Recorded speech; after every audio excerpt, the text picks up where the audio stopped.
Selamat pagi, good morning, ciao an. Selamat datang di pembelajaran jarak jauh kelas 6 bersama Miss Nopi.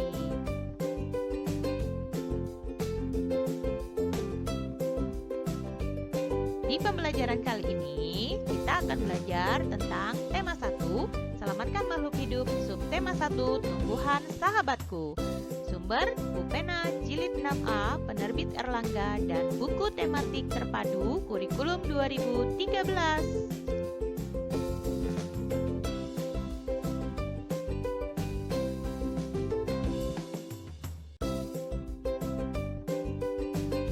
Nah, mata pelajaran yang akan kita bahas hari ini adalah PPKN dan SBDP. Untuk yang pertama, kita akan mempelajari PPKN.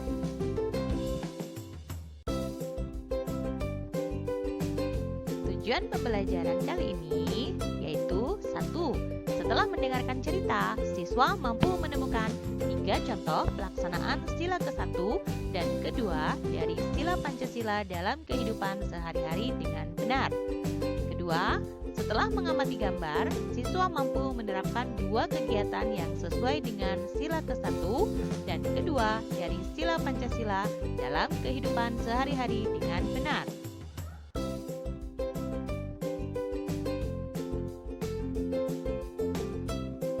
Sekarang coba dengarkan cerita yang akan dibacakan. Di hari libur, Lani dan teman-teman merencanakan untuk berkumpul di rumah Edo. Mereka berencana membuat minuman dari jahe. Ya, mereka akan mengolah jahe menjadi minuman yang sehat dan segar. Namun, alangkah kagetnya, Lani, Udin, Siti, Dayu, dan Beni. Edo ternyata sedang sakit. Ia batuk dan demam. Edo terbaring di tempat tidur. Mereka akhirnya bersepakat membuat wedang jahe untuk Edo. Di belakang rumah Edo banyak tanaman jahe. Edo sangat senang. Persahabatan mereka sangat indah. Mereka memiliki latar belakang yang berbeda.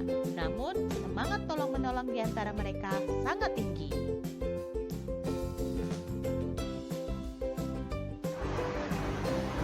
Nah, dari cerita yang tadi sudah Miss bacakan, menurut kalian, bagaimanakah sikap teman-teman Edo terhadap Edo?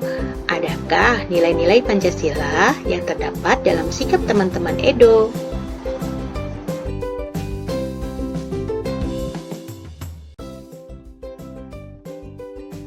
Ingat kan kalian tentang Pancasila? Pancasila memiliki 5 sila. Mari kita sama-sama melafalkan bunyi Pancasila. Pancasila. 1.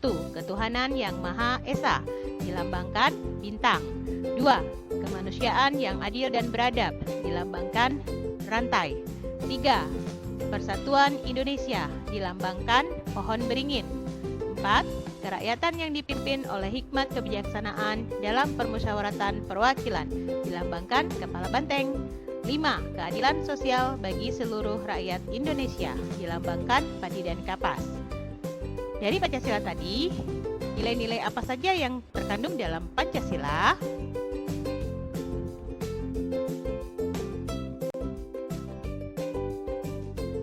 Nah, sekarang kita lihat nilai-nilai yang terkandung dalam sila ketuhanan yang Maha Esa.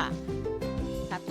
Bertakwa kepada Tuhan yang Maha Esa. Artinya kita harus menaati semua perintahnya dan menjauhi larangannya. 2. Mensyukuri segala yang ada di alam semesta yang merupakan anugerah Tuhan. Tentunya apa yang ada di alam ini kita tetap harus syukuri. 3.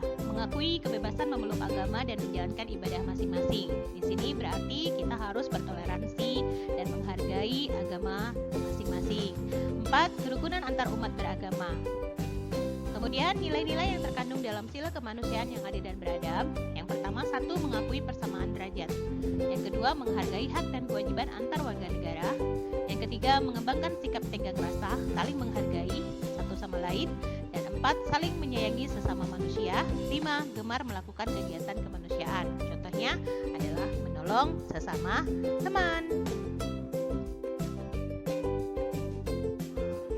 Nah, berdasarkan dari nilai-nilai yang terkandung di dalam Pancasila sila pertama dan kedua, sekarang amati gambar berikut ini. Tentukan gambar tersebut termasuk penerapan nilai sila pertama Pancasila atau sila kedua Pancasila.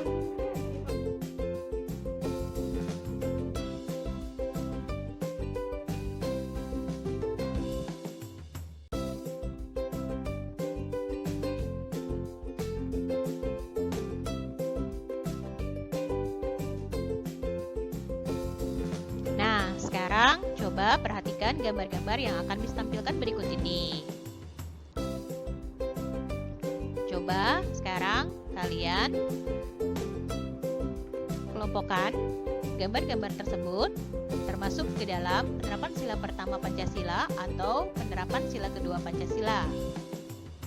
Ya, betul. Gambar yang pertama ini adalah contoh sila pertama Pancasila. Kenapa? Karena pada gambar yang pertama di situ terlihat kerukunan antar umat beragama, kemudian menghargai agama masing-masing dan menjalankan ibadah masing-masing. Kemudian gambar yang di bawah ini termasuk ke dalam contoh sila kedua Pancasila. Mengapa? Karena di sini dicontohkan belajar bersama, menghormati orang tua, dan menolong teman.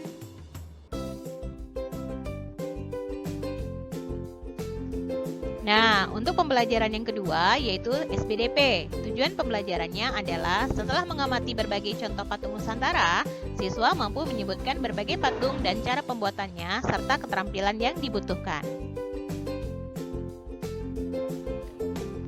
Oke, mengenal karya seni patung. Patung termasuk karya 3 dimensi karena patung memiliki panjang, lebar, dan tinggi. Patung adalah karya 3 dimensi yang meniru bentuk manusia, hewan, tumbuhan, atau benda yang dibuat dengan teknik tertentu.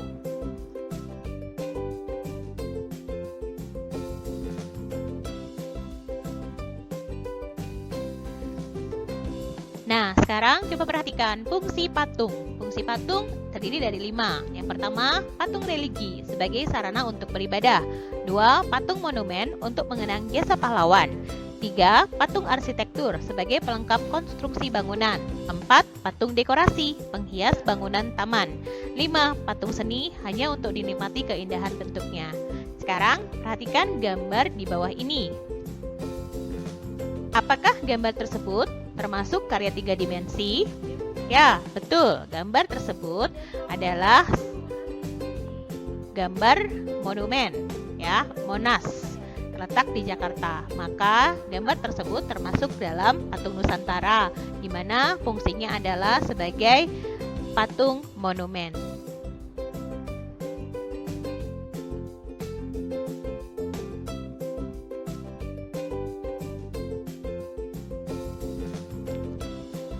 Nah, sekarang coba perhatikan gambar yang akan ditampilkan berikut ini. Ada 3 gambar yang akan ditampilkan, ya. Masing-masing gambar tersebut termasuk ke dalam patung Nusantara. Gambar yang pertama, coba kalian perhatikan, ini adalah monumen Yesus memberkati. Itu termasuk ke dalam patung religi. Kemudian gambar yang kedua adalah gambar ikon dari kota Surabaya di Jawa Timur, ya. Ini juga termasuk patung monumen.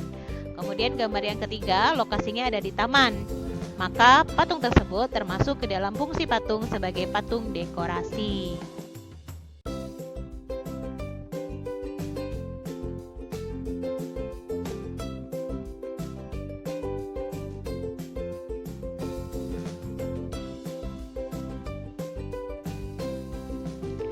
Nah, sekarang kita akan belajar tentang bahan dan alat untuk membuat patung. Bahan untuk membuat patung itu terdiri menjadi 2 macam. Satu bahan lunak dan kedua adalah bahan keras. Bahan lunak adalah bahan yang empuk dan mudah dibentuk. Contohnya tanah liat, lilin, sabun, dan plastisin. Tanah liat untuk bahan patung harus yang bersih dari kerikil, rumput, dan benda lainnya. Patung dari tanah liat, proses pengeringannya relatif lama. Alat untuk membuat patung yang pertama adalah butsir. Ya, di sini ada gambarnya. Kemudian yang kedua, meja putar. Dan yang ketiga adalah cetakan.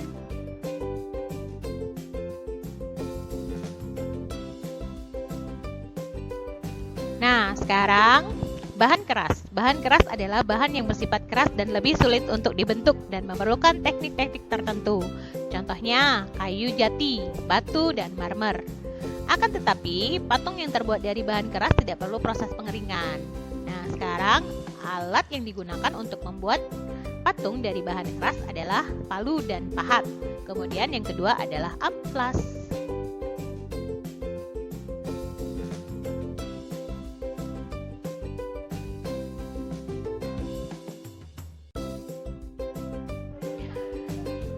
Nah, setelah kalian mendengarkan penjelasan materi tadi, sekarang tugas untuk kalian adalah kerjakan soal subtema 1 halaman 26 soal PPKN dan SPDP. Dikumpulkan paling lambat hari Minggu tanggal 26 Juli 2020 pukul 7 malam.